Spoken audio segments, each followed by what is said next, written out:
इस बात की पुष्टि यूक्रेन सरकार के सीनियर अधिकारी ने भी की और यूक्रेन के राष्ट्रपति वोलोदिमीर ज़ेलेंस्की ने भी की।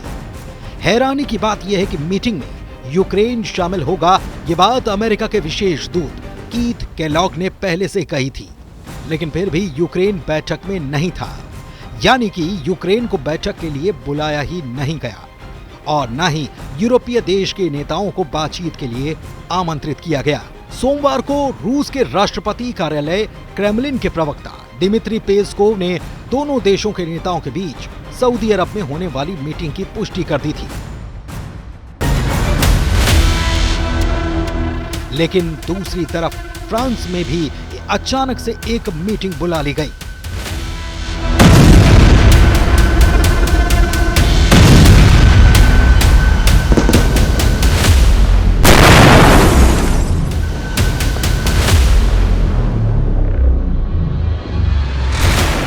ये शिखर सम्मेलन फ्रांस के राष्ट्रपति इमैनुअल मैक्रों की तरफ से बुलाया गया।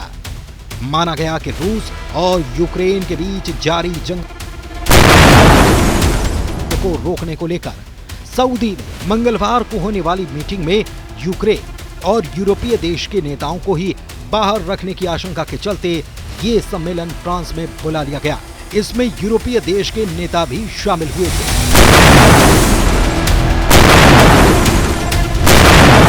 सबसे अहम बात ये कि सम्मेलन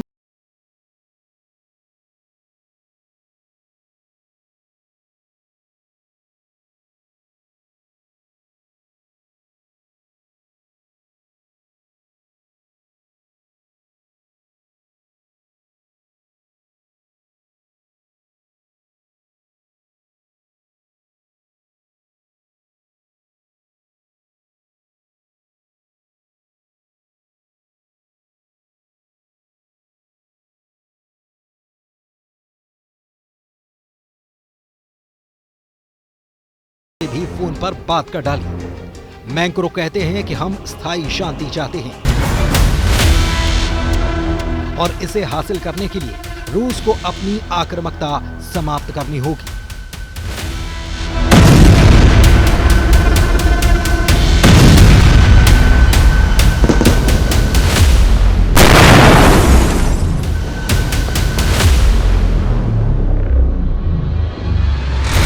इसके साथ ही यूक्रेन के लिए विश्वसनीय सुरक्षा गारंटी सुनिश्चित करनी होगी, वरना सीज फायर मिन्स्क समझौते की तरह नाकाम हो सकता है। ये सारी बात फ्रांस के राष्ट्रपति ने सोशल मीडिया साइट एक्स पर भी लिखी। दूसरी तरफ ब्रिटेन के पीएम की तरफ से भी चौंकाने वाला बयान आ गया है। मैक्रो की मीटिंग बुलाने के पहले ब्रिटेन के पीएम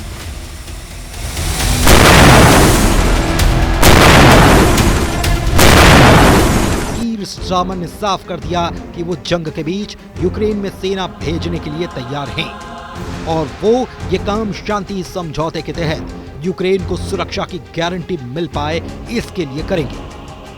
उन्होंने ये भी कहा कि ये वो बात हल्के में नहीं कर रहे, बल्कि इसकी गंभीरता को समझते हैं। उन्हें अच्छी तरह से पता है कि इसमें ब्रिटिश सैनिकों को खतरा भी है। दरअसल अमेरिका खुद अपने आप को नाटो से अलग कर की बात कहता रहा है। खास तौर पर ट्रंप इसके पक्ष में कुछ ज्यादा हैं।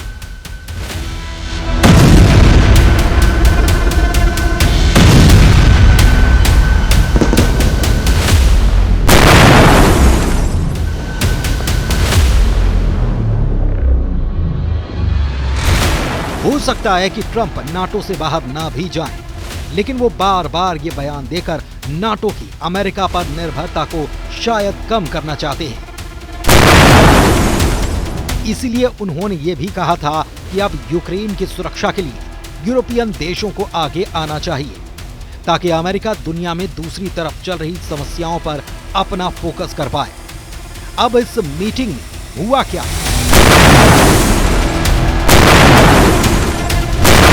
आइए ये जानते हैं। तो सऊदी अरब में हुई मीटिंग में रूस की तरफ से कह दिया गया कि सिर्फ ये कहना काफी नहीं कि हम यूक्रेन को नाटो में शामिल नहीं करेंगे, क्योंकि साल 2008 में बुखारेस्ट में जो प्रतिज्ञा ली गई उसमें साफ कहा गया कि जॉर्जिया और यूक्रेन आखिरकार नाटो के सदस्य बनाए जाएंगे। इसके लिए साल 2008 में तय किया गया था, उसे रद्द करना या उससे इनकार अब करना होगा।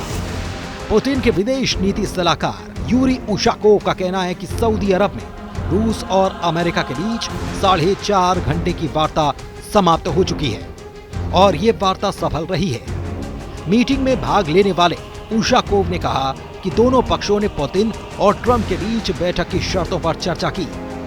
उन्होंने कहा कि दोनों के बीच आगे होने वाली बैठक के लिए कोई तारीख निर्धारित नहीं की गई है। अहम बात यह भी कि जब अमेरिका रूस वार्ता यूक्रेन के बिना सऊदी अरब में हो रही थी, उसी दौरान यूक्रेन के राष्ट्रपति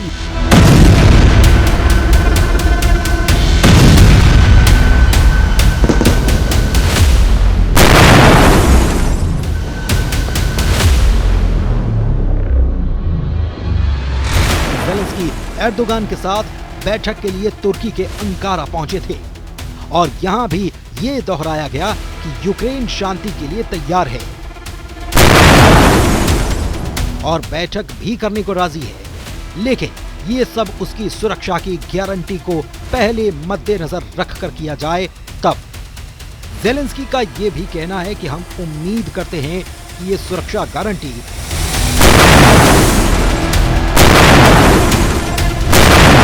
अमेरिका, यूरोपीय संघ, तुर्की और पूरे यूरोप के द्वारा प्रदान की जाएगी। हम किसी भी हाल में अपने अस्थायी रूप से कब्जे वाले क्षेत्रों को रूस के हिस्से के रूप में मान्यता नहीं देंगे, वे यूक्रेन का ही हिस्सा हैं।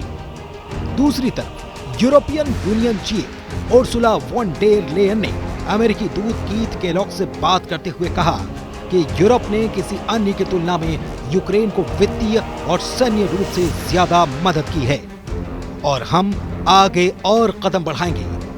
यूक्रेन के लिए न्याय संगत और स्थायी शांति प्रदान करने के लिए अमेरिका के साथ साझेदारी हम करना चाहते हैं और अभी का वक्त काफी क्रूशियल भी है। कुल मिलाकर सऊदी अरब की मीटिंग में अमेरिका और रूस के अधिकारियों की तो आपस में बात हुई, लेकिन यूक्रेन इससे गायब रहा, जबकि यूक्रेन के राष्ट्रपति वोलोदिमीर ज़ेलेंस्की नाटो और यूरोपियन देशों को साधने में जुटे हुए हैं।